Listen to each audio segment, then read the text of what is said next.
Hello again.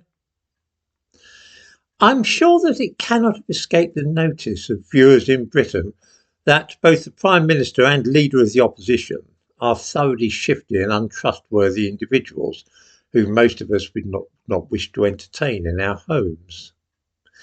Underneath the sharp suits and expensive haircuts, they are cheap hustlers, always with an eye to the main chance. Hand on heart, would you buy a second-hand car from either Rishi Sunak or Keir Starmer? They look like con men who have gone to a great deal of trouble to make themselves look like respectable people.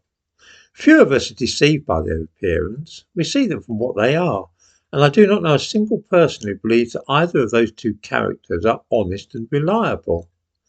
It's simply a question of which of them one thinks is less of a scoundrel and chancer. To most of us, there really isn't much in it. I was particularly struck by this the other day when I saw a television interview in which the Prime Minister claims to be a great fan of the novels of Jilly Cooper. It may not, of course, be true. His advisers might simply have told him he must try and give the impression of being more a normal person rather than a demented midget. Perhaps they gave him a few authors who ordinary people read and he plucked out a couple of those names at random and finally chose Jilly Cooper, and boasted of being a fan of hers. Or, what is even worse, perhaps he genuinely is a fan of Jilly Cooper. Both possibilities are appalling. The incident sums up for me the general and dreadful decline in quality of leaders in this country over the last 60 years. Harold Macmillan was the last of the patrician Edwardians who ran the country, and I've been thinking about what he himself said of the authors he read. Turning now to the trusty Oxford Dictionary of Political Quotations, we find the following.